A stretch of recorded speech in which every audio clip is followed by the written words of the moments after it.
Hello and welcome friend. मैं हूं मुजफ्फर चौधरी और आप देख रहे हैं हमारा यूट्यूब चैनल परफेक्ट रिएक्शन। दोस्तों, इस वक्त हमारे साथ भारत से मौजूद हैं डॉक्टर अभिषेक मिश्रा जी।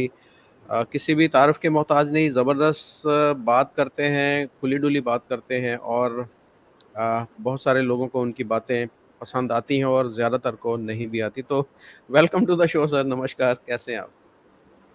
बहुत बहुत धन्यवाद मुजफ्फर भाई कि आपने मुझे इनवाइट किया और मैं इसके लिए आपका बहुत आभारी हूँ। बहुत बहुत धन्यवाद। डॉक्टर साहब, हमने देखा कि पिछले कुछ अरसे से जब से मालदीव और इंडिया के ताल्लुकात कुछ ख़राब हुए हैं, जिसकी वजह खुद मालदीव ही था। तो मालदीव काफ़ी क्राइसिस के अंदर था और बहुत ज़्यादा उन्हें प्रॉब्लम का फेस करना पड़ा। उसने चाइना की तरफ अपना झुकाव नज़र आ रहा था कि भारत से वो निकल के चाइना की तरफ गया, लेकिन वहाँ उसको जो चीज़ कुछ ऐसी नज़र आई है कि वो उसने दोबारा से जो अब नज़र आ रहा है कि वो उसने सोचा कि मुझसे गलती हो गई है, और ऐसी गलती कि जो हर चीज़ उसे बैठे-बिठाए वहाँ पर प्रोवाइड की जा रही थी। टूरिज़्म, मैंने देखा कि बहुत सारे जो टूरिज़्म है वो वाया भारत मालदीव जा रहे हैं। ये टूरिस्ट जो थे वो पूरी दुनिया से भारत आते थे, भारत से फिर आगे वो मालदीव जाते थे। वो सारा का सारा एक सिलसिला वो कट चुका था, इकॉनमी उनकी जो है वो बैठती जा रही थी। कोई भी उन्हें जब भी मुश्किल होती थी वो देखते थे। तो अभी जो उनका 5 दिन का विज़िट है, कल से स्टार्ट हो चुका है, उसमें आज उनकी मुलाकात भी हुई मोदी जी से। तो आप क्या देखते हैं कि क्या वजूहात हैं कि जो जिनकी वजह से दोबारा से उसे एहसास हुआ, जो प्रेज़िडेंट हैं उनको, कि मुझसे गलती हो गई है और इस गलती का अज़ाला जो है वो यही है कि मैं वहाँ पर जाऊँ और दोबारा से रिक्वेस्ट करूँ कि मेरे जो है वो जैसे ताल्लुकात पहले थे वैसे ही हो जाएँ। तो इसके पीछे वजूहात आप क्या समझते हैं, क्या-क्या वजूहात हो सकती हैं? देखिए बहुत आसान होता है ना बनी बनाई चीज़ को ख़त्म कर देना और नए रिलेशनशिप में इंटर करना। अब पॉइंट ये है कि जब आप नए रिलेशनशिप में इंटर करते हैं मुजफ्फर भाई, तो आपको लगता है कि ये नया वाला रिलेशनशिप मेरे लिए बहुत फ़ायदेमंद होगा, मेरे लिए बहुत लाभकारी होगा। मगर चाइना के साथ आप मालदीव कोई चाइना के लिए वैल्यू नहीं रखता। इंडिया जिस तरीके से मालदीव्स को वैल्यू देगा, जिस तरीके से वो ट्रीट करता है, चाइना उस तरीके से कतई नहीं देगा। और देखिए ये भी चीज़ है ना कि आपको समझना पड़ेगा कि हम लोग को ये समझना पड़ेगा कि ये जो मालदीव्स हैं, इनका एक ट्रेडिशनल टाई अप इंडिया के साथ रहा। ये इंडियन लोग हैं जो तमिलनाडु इंडिया से जाकर के इधर उधर बचे। इवन मुजीजू का परिवार भी इंडियन है भाई, वो साउथ इंडियन फैमिली से बिलोंग करते हैं। तो एक कल्चरल टाई भी है हमारा उनके साथ। अब वो बात उनको भी समझ में आ रही होगी over the period of time कि if you will put all your basket इधर इन इन इन इन चाइना और तुर्की, तो आपको बहुत नुकसान देगा। उनको ये बात समझ में आ गई। हालांकि जब वो प्रधानमंत्री बने या राष्ट्रपति बने, तो पहली जो ट्रेडिशन उन्होंने तोड़ दिया। नॉर्मली पहले इंडिया आने का ट्रेडिशन था हर मालदीव के प्रेसिडेंट का, वो उन्होंने तोड़ा और वो पहले चाइना गए, फिर तुर्की गए और ये सब गए।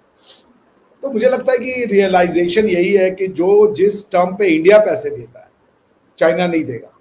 चाइना खरीद लेगा आपको, चाइना लोन देगा, और उसके बाद चाइना की ये जो टेक ओवर की पॉलिसी है, धीरे धीरे सब कुछ चाइना में बना लो। उनको समझ में आ गया जो इंडिया में इस्लाम का स्टेटस है, वो इस्लाम का स्टेटस चाइना में नहीं है। इंडिया में आपका वक्फ एक्ट है, जो कि पर्सनल लॉ बोर्ड और वक्फ अथॉरिटीज को ये पावर देता है कि वो किसी भी इंडियन लैंड को वक्फ की प्रॉपर्टी डिक्लेयर कर दे।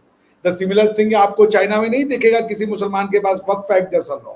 वो तो उनको अपने ठुड्डे पे रखते, वो तो कह रहे हैं ये तो मेंटल डिजीज है। वो दाढ़ी कटवा रहे हैं, डांस करवा रहे हैं, और उसके बाद अरबी लैंग्वेज लिख देते हैं फर्शों पे और कहते हैं इस पे बैठ के खाना खाओ। अभी कुछ दिन पहले उन्होंने मुल्लाओं को मस्जिद से बाहर निकाल के डांस करवा दिया था। तो अगर वो इस तरीके का रिलेशनशिप चाहते हैं, well and good, go to China. फिर आपको ये सब भी करना पड़ेगा जो आप आंखें इंडिया में दिखा देते हो मुस्लिम बन के, जरा चाइना में मुस्लिम बन के वो आंखें दिखा के दिखाओ आप। वो तो आंखें निकाल लेंगे आपकी स्ट्रेट फॉरवर्ड। तो रियलाइजेशन होने में ये बहुत आसान है इंडिया को गाली देना, मगर इंडिया बाप की तरह ध्यान रखता है बच्चों का। इंडिया कभी ऐसी काम नहीं करता कि उन बच्चों के अपने एग्जिस्टेंस पे जो है वो प्रश्न चिन्ह लग गया, लेकिन बार बार अगर ये जो लोग हैं जो इंडिया के प्यार को अपनी इंडिया की कमजोरी समझ लेते हैं तो फिर वो ठीक नहीं है। भारतवर्ष को भी अपनी बातें समझानी पड़ेंगी और मोदी जी ने अपनी बातें समझा दी और मौजू को जो रियलाइजेशन हुआ वो हुआ, दे ही केम बैक रनिंग। टर्की ने भी अपना जो इस बार कश्मीर पे देखिए सॉफ्ट किया है अपना स्टैंड 300, जो मैंने तो सुना कि मैंने पढ़ा कि इस बार पे आप मुझे करेक्ट कर सकते हैं, मेरी इंफॉर्मेशन सही है कि नहीं है, कि आर्टिकल 370 में का मेंशन, अरे कश्मीर का मेंशन इस बार टर्की के प्राइम प्रेसिडेंट ने नहीं किया, एर्दोगान ने अपने अपने जो यूनाइटेड नेशन जनरल असेंबली का जो उनका संबोधन था। तो ये सब चीजें सिग्नल दे रहा है उनको कि आप कहाँ जाना है, फ्यूचर किधर है वो पता चल जाएगा।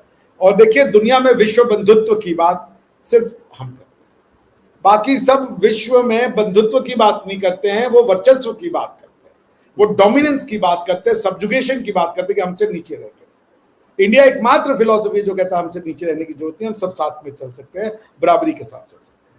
यही है जो रियलाइजेशन हुआ। अच्छा, मैंने गौर किया जब कि इस खिते के बाकी जो ममालिक हैं जैसे नेपाल है, भूटान है, श्रीलंका है, इसमें बांग्लादेश भी आ गया, अब मालदीव भी है, तो जो दो मुस्लिम कंट्रीज हैं यानी मालदीव और बांग्लादेश, ये थोड़ा सा डंडी मारते हैं। बाकी जो श्रीलंका हो गया, भूटान हो गया, नेपाल हो गया, उनके साथ रिलेशन वैसे ही हैं जैसे होते हैं, अप एंड डाउन नहीं होते।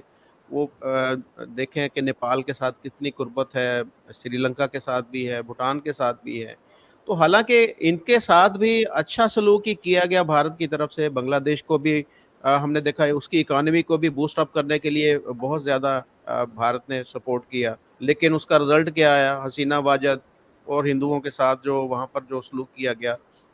अब ये मालदीव ने भी ऐसे ही किया। मालदीव को भी कोई भी चीज़ चाहिए होती थी तो भारत को ऐसे कहता था कि जैसे कि उसका अपना ही ये सारा सिलसिला होता है। तो भारत की तरफ से भी वही पॉजिटिव रिस्पॉन्स ही जाता था कि हमने देखा कि एयर एम्बुलेंस चाहिए, कभी पानी चाहिए, कभी कुछ चाहिए, तो वो ऐसे ही कहता था कि जैसे कि वो ये जिम्मेदारी भारत की है। लेकिन जब नजरें फेरने की बारी आई तो 1 मिनट में उसने नजरें फेर दी। ऐसी ही नजरें जो है बांग्लादेश ने भी फेर दी। तो इसकी रीजन आप क्या समझते हैं कि क्यों ऐसे होता है कि जो मुस्लिम कंट्री हैं वो ही अपना रवैया क्यों बदल देते हैं, बाकी जो दूसरे जैसे श्रीलंका है, नेपाल है, भूटान है, ये उनके ताल्लुकात वैसे के वैसे रहते हैं? बहुत बढ़िया प्रश्न आपने पूछा मुजफ्फर भाई। मैं आपको कुछ सुनवाना चाहूँगा और मुझे जी। लगता है कि आपके दर्शकों को भी वो सुनना चाहिए। अब सुनिएगा। 2 years after joining the United Nations, Bhutan graduated from the LDC category. To achieve this achievement did not come easily.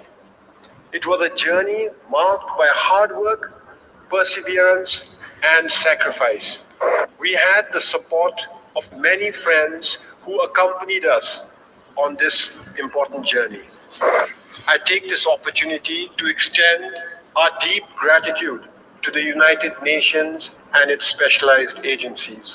Most importantly, I would like to reserve our deepest thanks to India, our closest friend and neighbor. They have been with us from the very beginning of our development journey and have remained steadfast in their support and friendship. तो ऐसा मजा तो क्या आया ना, देखिए हाँ? मजा तो आया ना, उन्होंने तस्लीम तो किया ना कि आज हम जिस मुकाम पर भी पहुंचे हैं उसके पीछे जो है वो भारत की सपोर्ट है। देखिए बाकी ममालिक भी तो ऐसे ही है ना, जैसे भूटान के साथ सपोर्ट किया भारत ने, नेपाल के साथ भी किया, श्रीलंका के साथ किया, बांग्लादेश के साथ किया, मालदीव के साथ किया। लेकिन बांग्लादेश और मालदीव ये दोनों जो इस बात को तस्लीम नहीं करते। देखिए बांग्लादेश,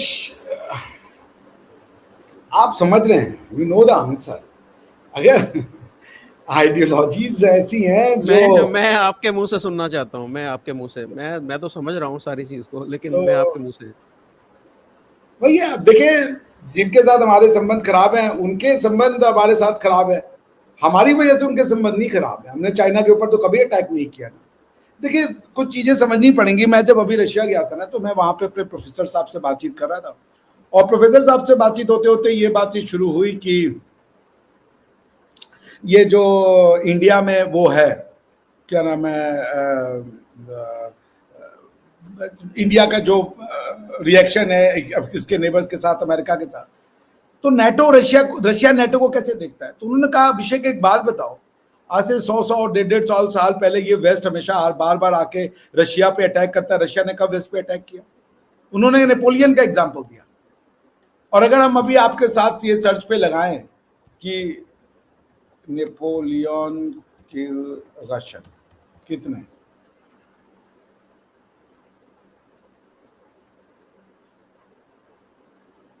मैं फ्रेंच इन्वेजन टू, मैं आपको शेयर कर देता हूं, हम लोग साथ में पढ़ते हैं।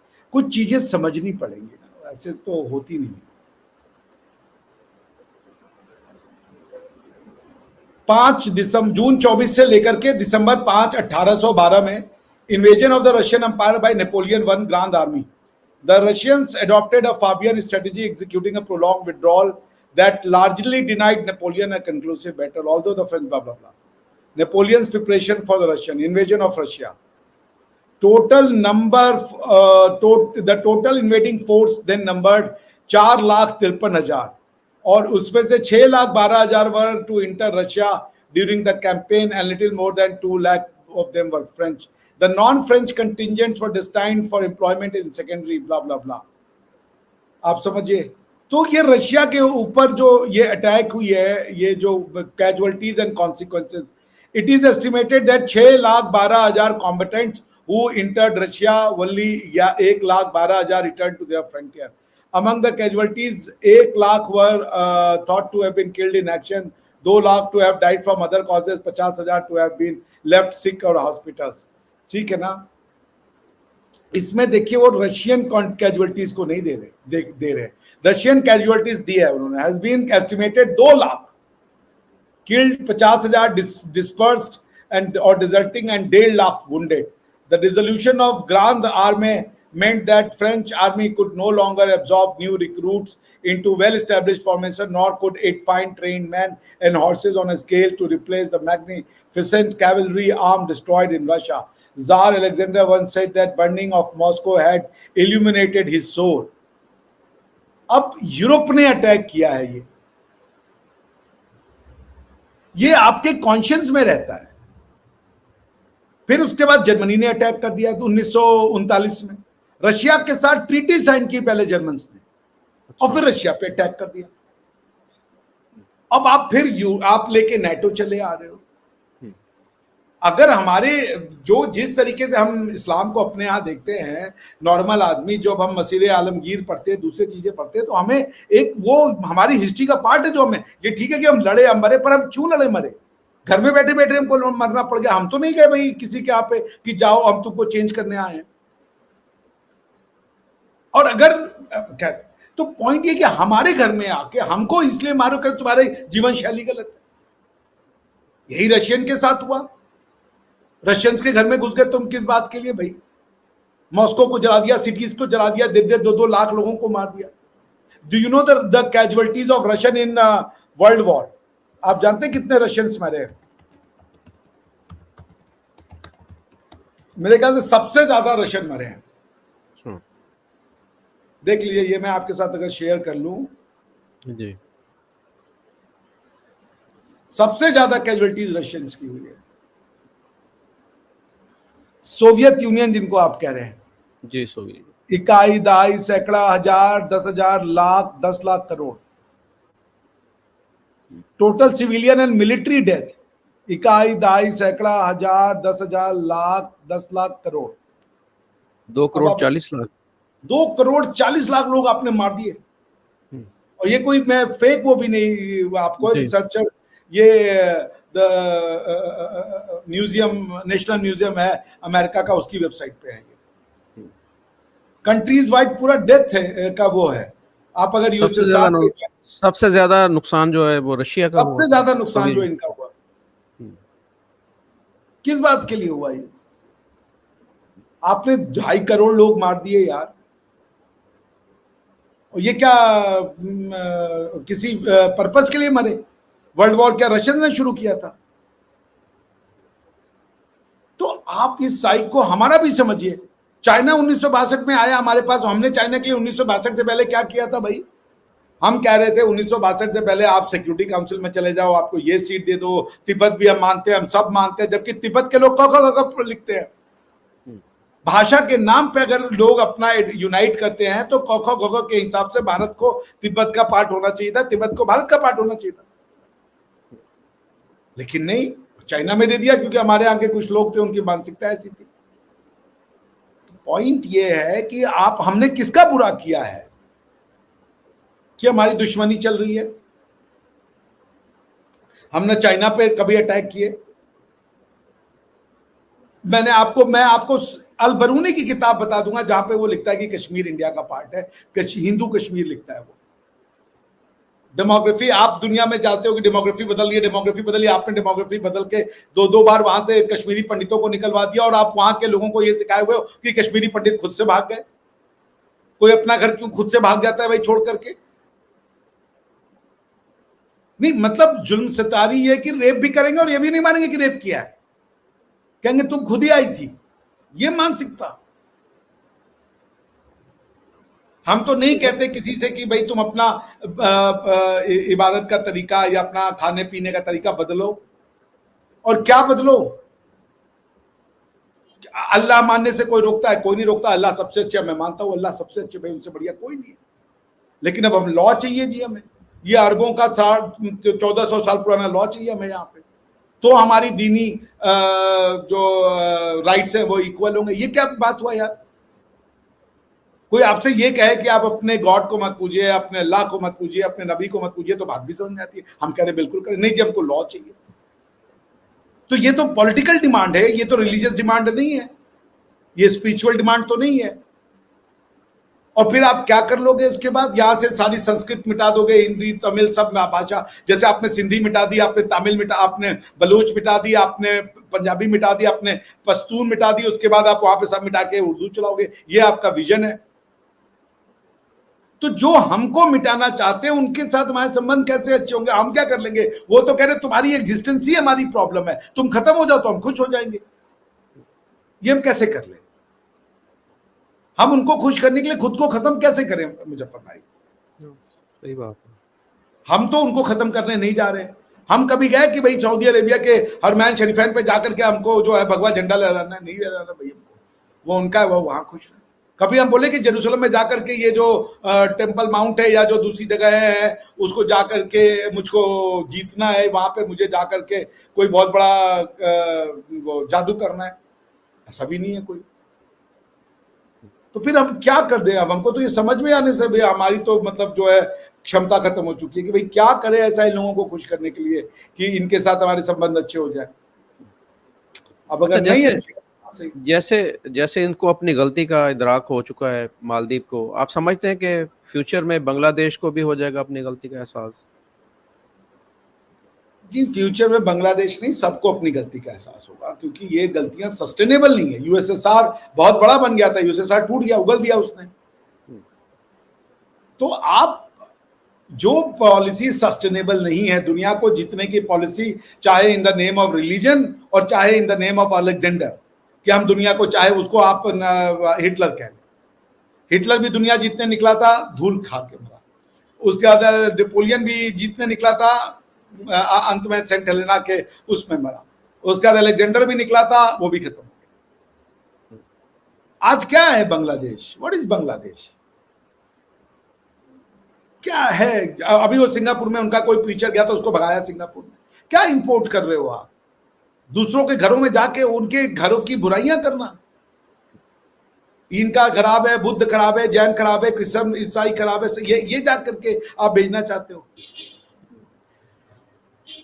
आज तो जाकिर नायक ने भी कहा, आपने सुना होगा कि उनसे कोई उनका वेट एक्सेस में हो गया था और कुछ चार्ज कर लिया पाकिस्तान एयर इंटरनेशनल एयरलाइन से, तो वो नाराज है कि हमसे चार्ज कैसे कर लिया तुमने। सुना कि नहीं आपने? नहीं, मैंने नहीं देखी खबर। हाँ, मैं सुनाता हूँ आपको। मैं सुना देता हूँ, लीजिए। एक ये तो एक आप, और खबर में भी काफी नाराज हुए एक लड़के ने, जो उसने हाँ सवाल वो मैंने किया नहीं था। देखा है, मगर मैं आपको सेंड करूंगा वीडियो, मेरे जो है पास वो। है। हम्म।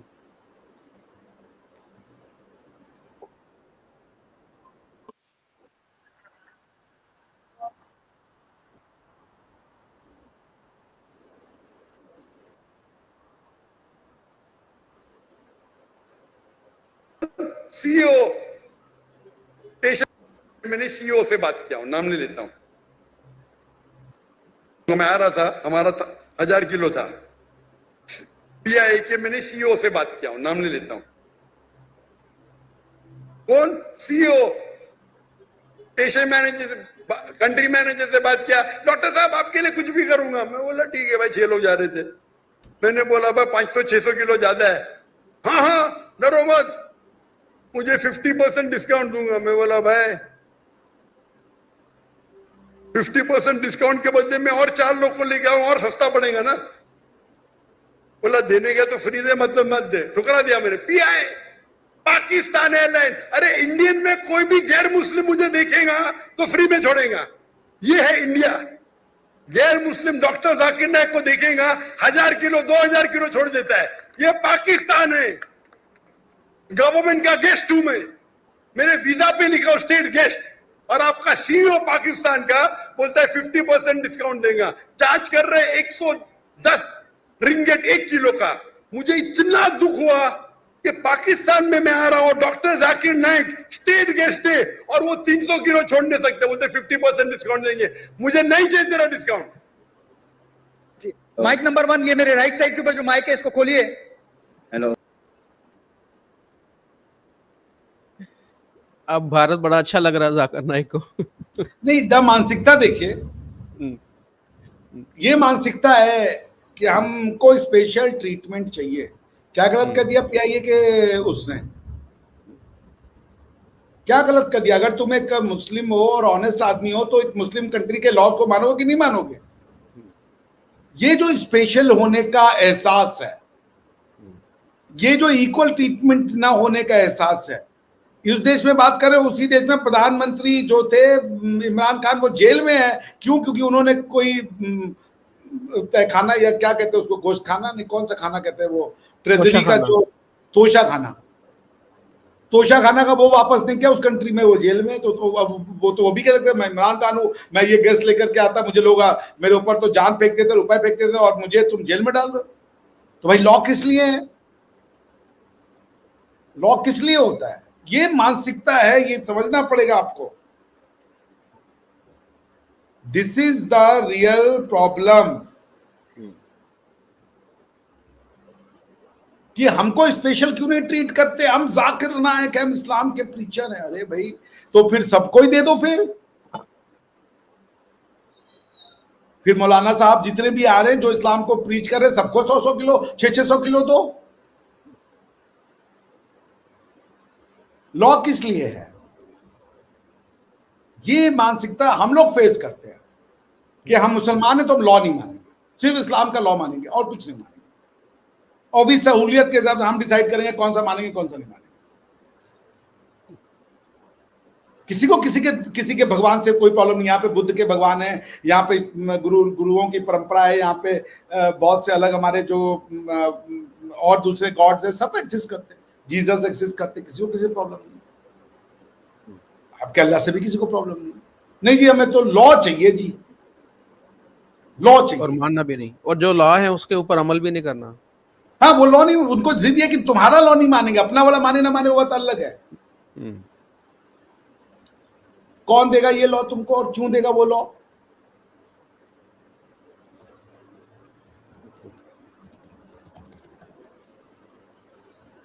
सो पॉइंट ये है मुजफ्फर भाई, ये जो feeling of special, being special,